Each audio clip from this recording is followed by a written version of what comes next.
अल्लाह फरमाता है कि क्या कह रहे थे, मुझे पाक कहकर और कुछ तलब कर रहे थे। हाँ, मालिक व मौला वो तुझसे तलब कर रहे थे कि अल्लाह हमें जहन्नम से निकाल करके जन्नत अता फरमा दे। रब फरमाता है कि मेरे फरिश्तों इस बात की गवाही देना कि जिसने भी मुझे पाक कहा है मैंने उसे गुनाहों से पाक कर दिया, मैंने उसे गुनाहों से पाक कर दिया है। तवज्जो रखें और सुभान अल्लाह बोलते रहिए कि नबी का लब पे जो जिक्र है बेमिसाला या कमाला, या नबी का लब पे जो जिक्र है बेमिसाला या कमाला, या जो हिजरे तैबा में याद बन कर ख्याल आया कमाल आया, ओ तेरी दुआओं की बदौलत, तेरी दुआओं की बदौलत अज़ाबे रब से बचे हुए हैं जो हक में उम्मती की तेरे लब पर सुबाल आया कमाल आया, जो हक में उम्मती की तेरे लब पर सुबाल आया कमाल आया। और एक शेर में बिलाल हबशी की बारगाह में पेश कर रहा हूं। बिलाल हबशी रज़ियल्लाहु ताला अन्हु को आप सब जानते होंगे कि बहुत ही काले थे आप, बहुत ही ज्यादा काले थे आप। नबी करीम सल्लल्लाहु अलैहि वसल्लम फरमाते हैं कि जब जन्नत की सरदारा जो हूर है, जो सबसे खूबसूरत हूर है जन्नत की, अल्लाह रब्बुल इज्जत उसे बुलाएगा। जब उसे बुलाया जाएगा तो वो सोचेगी कि मैं जन्नत की हूरों की सरदारा हूँ, मैं जन्नत की हूरों की सरदारा हूँ, बिल यकीन मेरा निकाह रसूलुल्लाह से होगा, या रसूलुल्लाह आपसे मेरा निकाह होगा। मेरे आका फरमाएंगे कि ए जन्नत की हूरों की सरदारा, तेरा निकाह मुझसे नहीं बल्कि मेरे गुलाम बिलाल से होगा। जब वो बिलाल को देखेगी कहेगी कि या रसूलुल्लाह मैं इतनी खूबसूरत हूँ, जन्नत की हूरों की सरदारा हूँ, या रसूलुल्लाह मेरा निकाह इतने काले गुलाम से होगा। मेरे आका फरमाते हैं कि ए जन्नत की सरदारा, तू जन्नत की हूरों की सरदारा, तू अपने हुस्न पर घमंड न कर। ये जो बिलाल की कालिक है ना, ये अल्लाह रब्बुल इज्जत निकालेगा और हूरों की जो है जो उनकी कालिक निकाल करके हूरों के हुस्न में, हुस्न पर यानी कि हुस्न जमाल पर उनका तिल लगाएगा, उससे मजीद हूरों के हुस्न में इजाफा हो जाएगा। मेरे आका फरमाते हैं हूर अपने हुस्न पर घमंड न कर, ये मेरा गुलाम बिलाल है, कोई आम नहीं है। गुलाम मुस्तफा होना कोई आम चीज नहीं है, गुलाम मुस्तफा वही होता है जिसको मेरा नबी पसंद किया करता है। आम के बारगाह में आप तक पहुंचाने की कोशिश करता हूँ। अगर शेर अच्छा लगे तो जरा सुभान अल्लाह बोलिएगा। मैं भी तो देखता हूँ कि आज की रात कौन ऐसा है जो रब्बे कायनात के हुजूर रो करके कहे मालिको मौला हम तो गुनाहगार हैं, तू रहमानो रहीम है, हमारे गुनाह छोटे हैं मालिको मौला मगर तेरी रहमत बड़ी है। ए मालिको मौला हमने तो ना जाने कैसे कैसे गुनाह किए मालिको मौला, हमने तो ना अनजाने में भी गुनाह किए मालिको मौला, अनजाने में भी गुनाह किए मालिको मौला। जरा हमारे गुनाहों को देख और अपनी रहमत को देख। ए मालिको मौला अगर मेरे गुनाह तेरी रहमत से बढ़कर है, ए मालिको मौला मुझे माफ ना फरमाना। मालिको मौला हम तो यहाँ तक दावा करते हैं कि ए मालिको मौला अगर पूरी कायनात के गुनाहगार इंसानों के लिए अगर तेरी एक रहमत का बदरिया, एक रहमत का कतरा अगर दुनिया में गिरा दिया जाए तो पूरी कायनात के गुनाहगारों की शफाअत के लिए तेरी रहमत का एक कतरा ही काफी है। मुझल के सुभान अल्लाह बोलेंगे इंशाअल्लाह तबारक व तआला, मजा आएगा। मैं अगर आपकी इजाजत हो तो शेर पेश कर दूं ना तकरीरी शुरू करूं, इजाजत है? इजाजत अगर आप देंगे। इधर से आवाज बहुत ही डिस्टर्बेंस हो रही है, बहुत आवाज आ रही है। अगर आप थोड़ी देर खामोश रहेंगे तो मैं कुछ बताने की कोशिश करूंगा इंशाअल्लाह तबारक व तआला। आप जो मेरे सामने बैठे हैं मैं उनसे मुखातिब हूँ, जो कर रहा है मैं बड़ा सख्त आदमी हूँ इस मामले में। जो सुनता नहीं है मैं उसकी बात ही नहीं करता हूँ। खुदा की कसम कह रहा हूँ अगर आप दिल से सुनेंगे तो अगर मेरी बात आपके दिल तक ना पहुंचे तो कभी जिंदगी में मुझे बुलाना मत। अगर आपको दिल, आप मुझे अपने कानों की समात मुझे दे दीजिए, इंशाअल्लाह तबारक व तआला जिन लोगों ने इस जलसे को रचाया, मनाया, पैसा लगाया, दौड़ भाग की, इंशाअल्लाह तबारक व तआला ये उलमाए कराम और मैं नाचीज हूँ, मगर इंशाअल्लाह तबारक व तआला आपकी मेहनतों को कामयाब कर देंगे इंशाअल्लाह। मगर आप अगर सुनना चाहेंगे तो दिल खोल करके सुने। मेरी तकरीर में सब लोग होते हैं कहते सुभान अल्लाह बोल, मैं 2 बार से ज्यादा नहीं कहता, मैं 2 बार से ज्यादा नहीं कहता, क्योंकि मुझे पता है अगर मैं कहूंगा तब भी उतना ही बोलोगे, क्योंकि जितना अल्लाह आपसे बुलवाएगा उतना ही बोलोगे। अल्लाह जितना आपसे बुलवाएगा उतना ही आप बोलोगे। आप जानते हो कि हम यहाँ पर बैठे हुए, आप अपनी मर्जी से आए हो, इसमें आपकी मर्जी नहीं बल्कि मेरे रब ने तुम्हें बुलाया है तो यहाँ, वरना आपके गांव में इतने लोग तो नहीं होंगे, इतने लोग नहीं होंगे। मगर मैं आपको बता दूं, मैं खैर जो मैंने कहा था शेर पढ़ रहा हूँ वो अब बहुत दूर की बात निकल चुकी है। मैं अपनी नाद को वहीं रखता हूँ, मैं डायरेक्ट आपकी तकरीर पर आता हूँ इंशाअल्लाह तबारक व तआला। मुझे एक बात बताइए, आपके गांव में इतने लोग तो नहीं होंगे, और भी लोग, जो आया मुझे उससे गरज नहीं, जो नहीं आया उससे भी गरज नहीं, क्योंकि अगर मैं पूरी रात भी तकरीर करता रहूं तब भी मेरी बात उस बंदे के दिल पर असर नहीं कर सकती जो बंदा ये जहन लेकर के बैठा है कि मुझे अभी 20 साल और जीना। उस बंदे के दिल पर हमारी तकरीर का असर हो ही नहीं सकता जो ये सोच कर बैठा है कि हमको अभी 20 साल और जीना है। मेरी तकरीर का और मेरी बातों का असर उसके दिल पर होगा जो ये सोच करके बैठा है मैं अभी यहाँ बैठा हूँ, तकरीर करने आया, हो सकता है कि मेरी आखिरी तकरीर हो, है नहीं है, हो सकता है कि मेरी आखिरी तकरीर हो, इसके बाद जिंदगी रहे ना रहे। आपको ये पता चल जाए कि इस बंदे की आखिरी तकरीर है या कोई बात कहना चाहता है, तो आप उसकी नसीहत सुनोगे कि नहीं सुनोगे, सुनोगे कि नहीं सुनोगे? आप उसकी बात सुनोगे ना।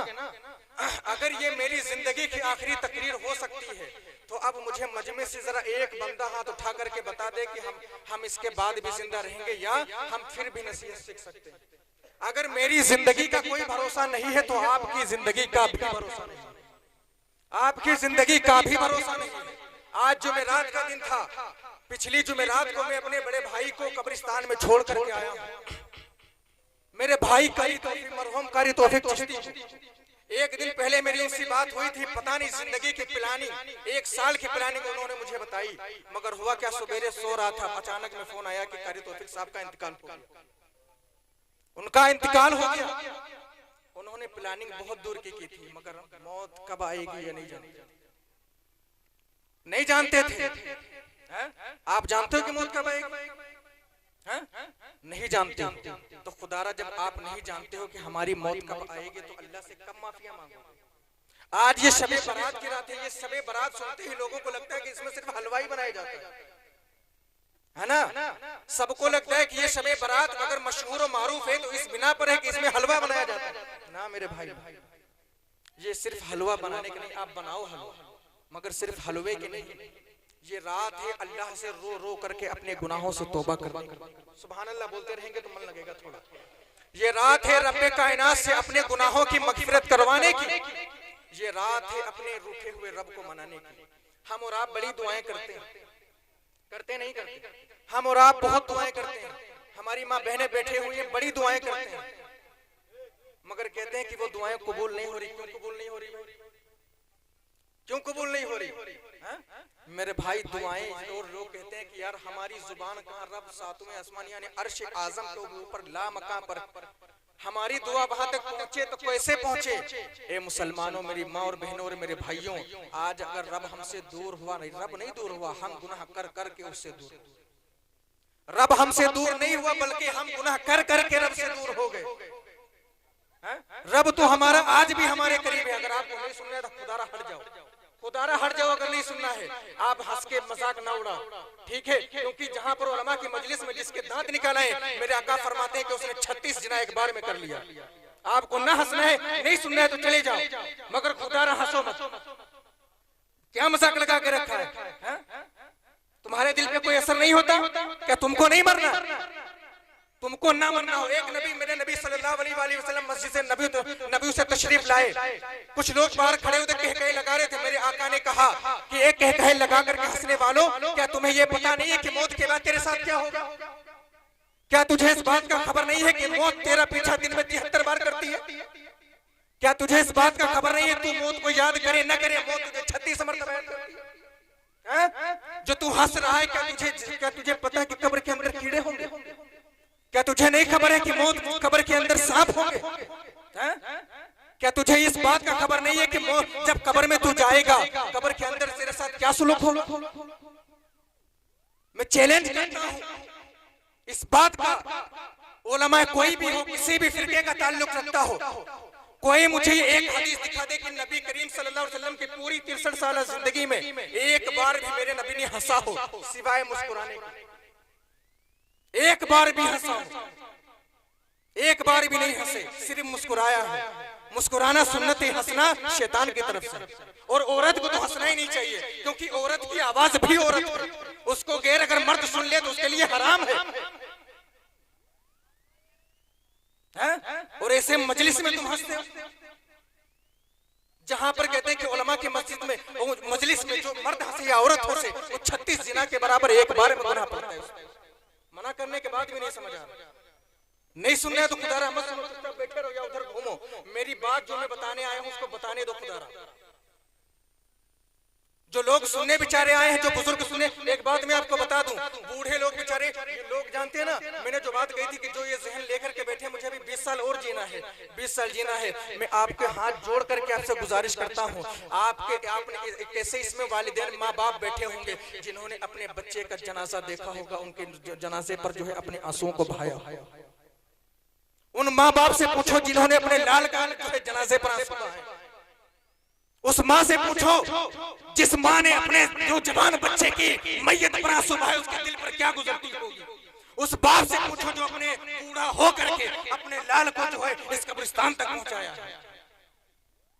उस बाप से पूछो जिसने अपने बच्चे के पैदा होने पर ना जाने कितनी खुशियां मनाई थी, मगर जब उसका बेटा उसे छोड़ करके चला गया तो क्या उसके दिल पर बीती होगी।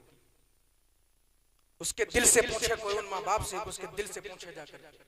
बात कुछ और करना चाहता था मगर आपने मेरा मिजाज और मेरा मन रिवर्स कर दिया। जो ये सोच करके बैठा है कि मुझे भी 20 साल और जीना है, खुदारा उन तक मेरी बात पहुंच ही नहीं सकती, उन तक मेरी बात नहीं पहुंच सकती। मेरी बात का असर उसी पर होगा जो घर से सोच कर आए हैं, जलसे में जा रहे हैं, पता नहीं वापस होंगे भी या नहीं, वापस होंगे भी या नहीं। नबी करीम सल्लल्लाहु अलैहि वसल्लम 10 कदम की दूरी पर पानी था। नबी करीम सल्लल्लाहु अलैहि वसल्लम को यह भी पता है कि कौन कब मरेगा। मेरा नबी को अल्लाह रब्बुल इज्जत ने इल्म गैब अता फरमाया है, जिसे सबूत लेना हो गुलफाम चिश्ती बैठा दे सकता है।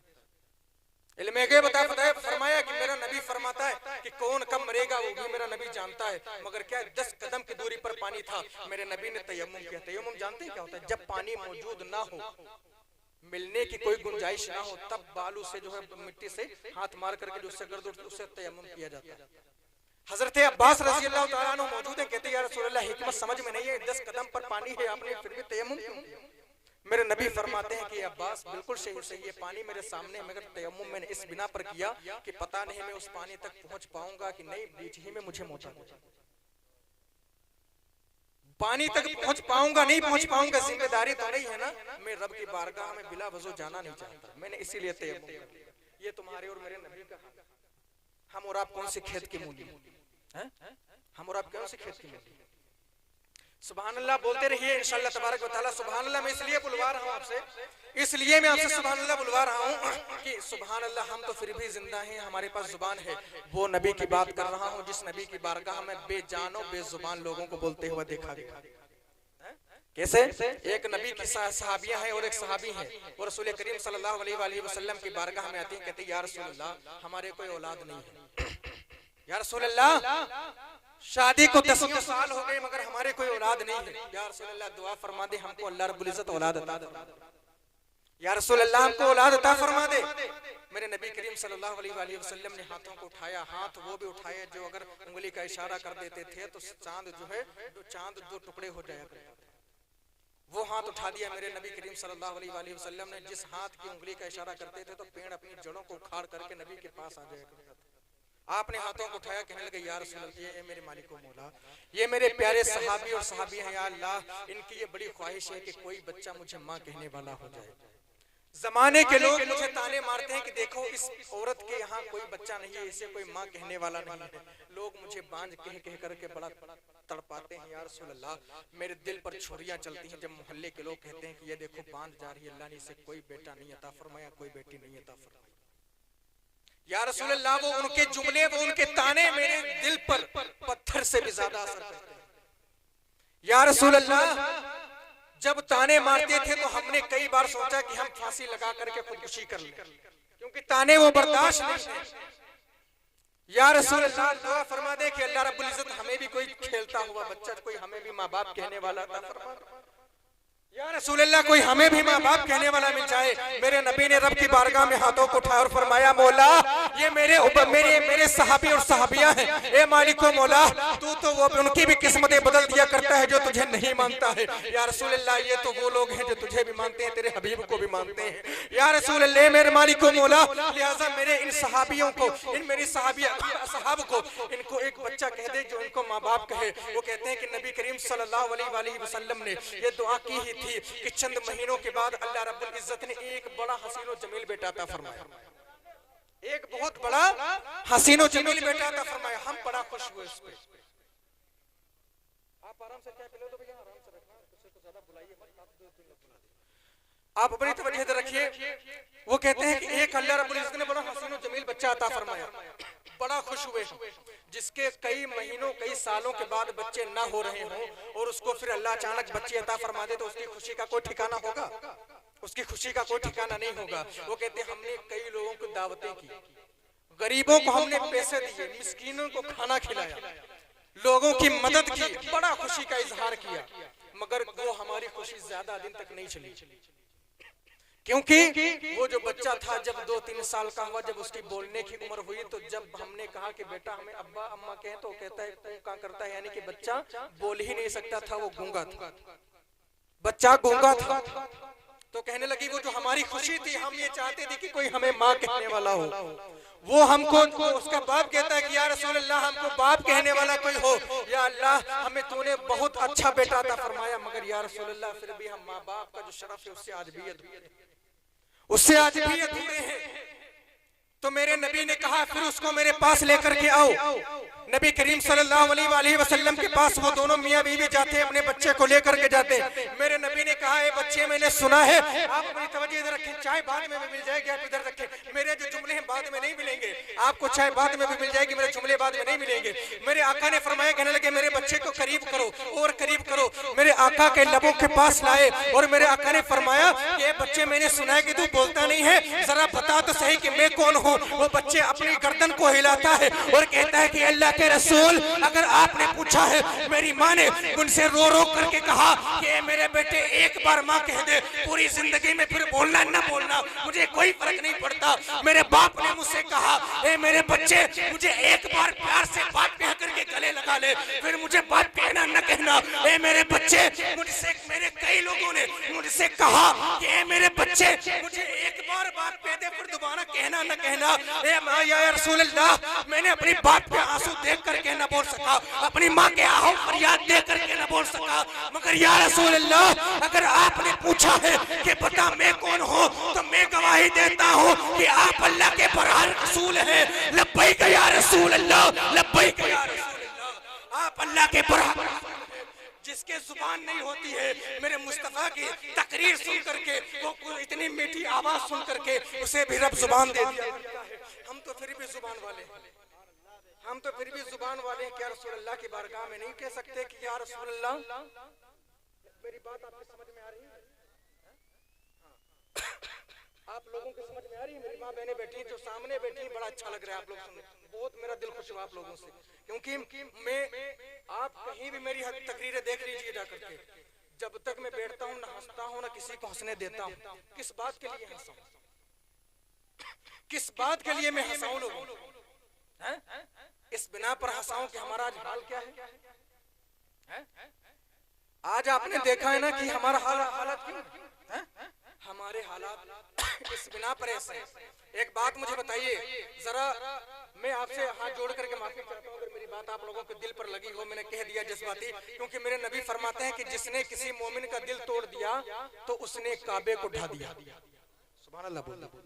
अगर किसी मोमिन या मोमिना का दिल तोड़ दिया तो जैसा ऐसा करने के बराबर जैसे उसने काबे पर लाठी चला दी, जैसा उसने काबे पर लाठी चला दी। जज्बाती हो जाता हूँ क्योंकि मैं तो ये सोचकर हर तकरीर करता हूँ कि मेरी आखिरी तकरीर होगी, क्योंकि अभी मैंने जैसा बताया कि मेरा भाई जुमेरात के दिन, आज जुमेरात ही 1 हफ्ता हुआ है, उसकी मौत को देख करके हमको यही लगता है कि कम मौत आ जाए। अपनी तैयारी को करना चाहिए, क्योंकि मौत आप याद करो तब भी आएगी, ना याद करो तब भी आएगी।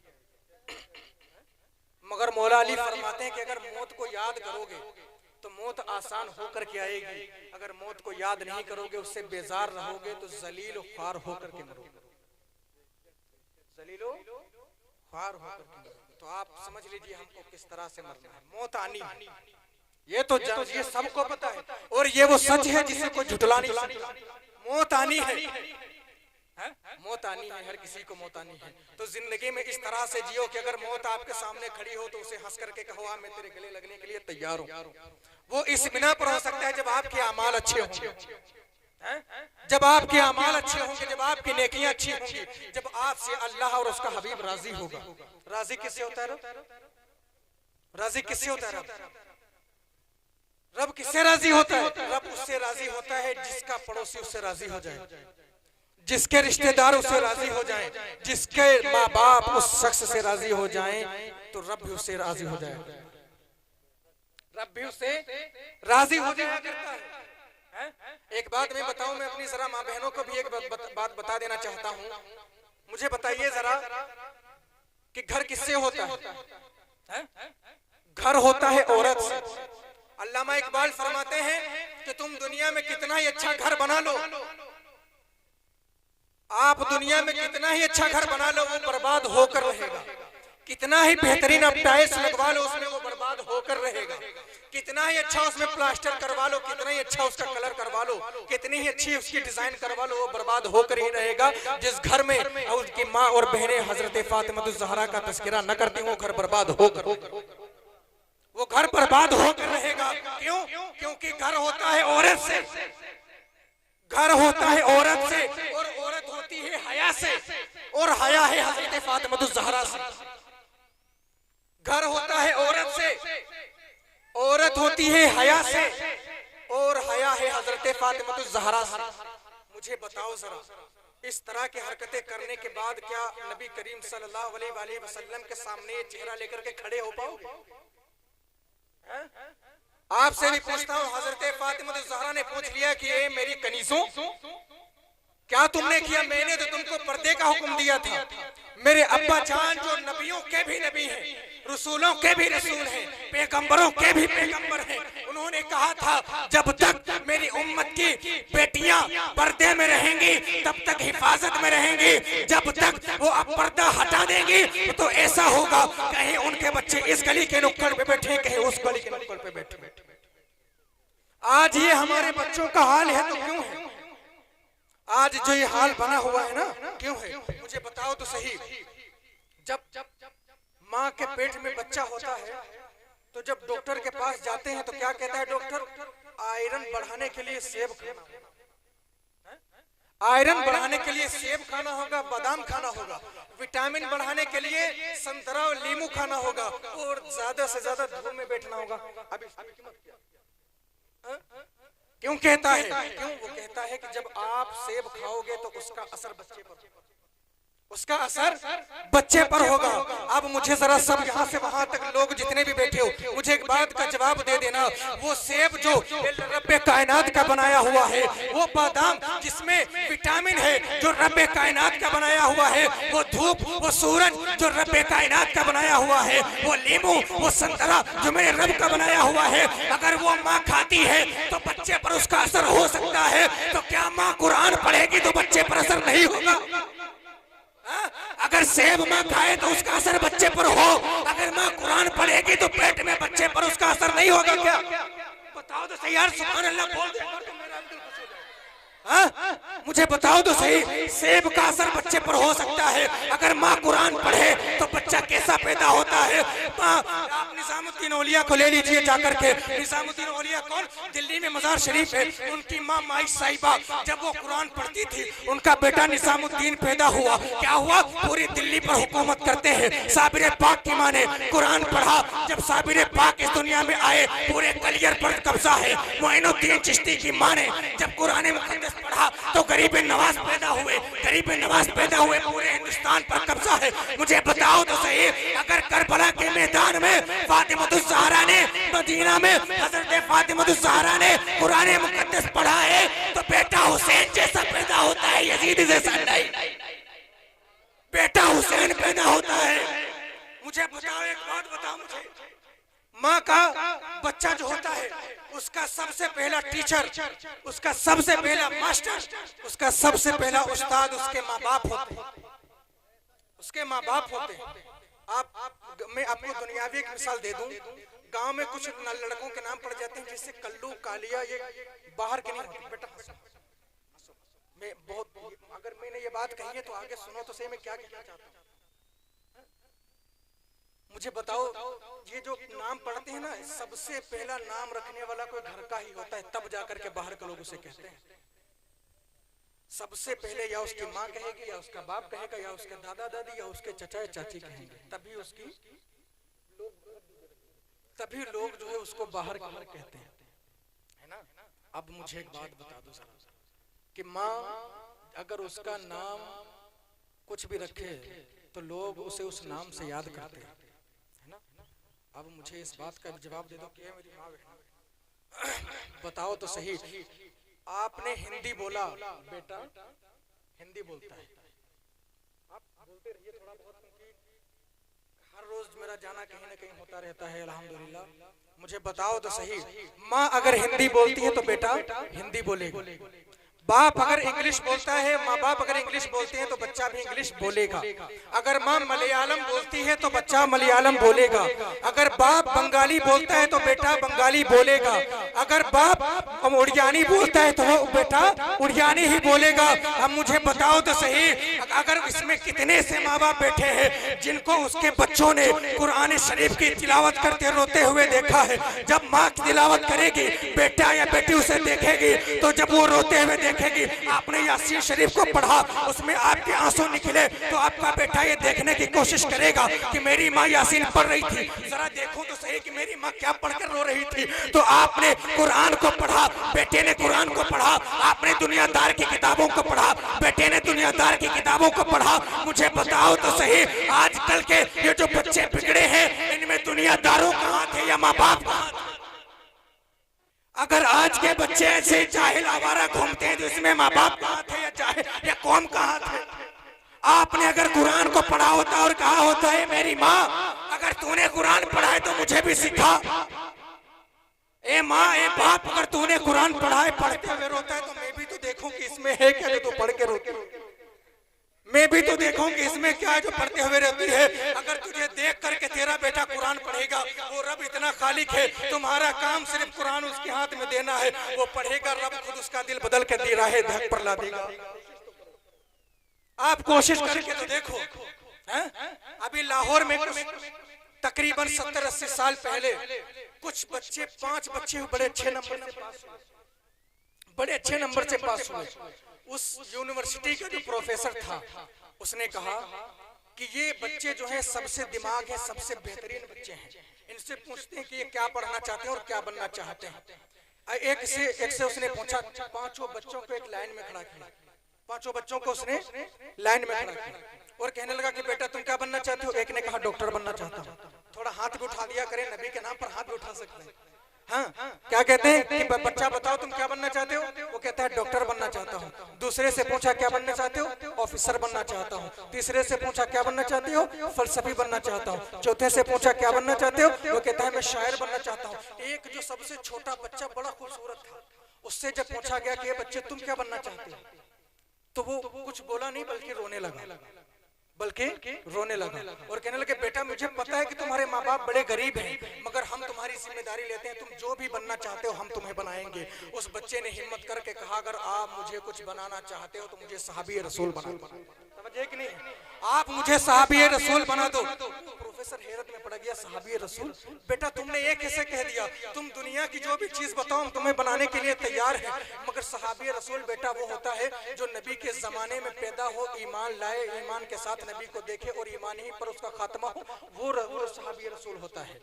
तो उससे कहने लगा कि बेटा ये तुमने इतने छोटे हो, तुमको सहाबी रसूल का कैसे पता? अब मैं आपको बताना चाहता हूँ कि माँ बाप अगर परवरिश करे तो बेटा कैसा होता है।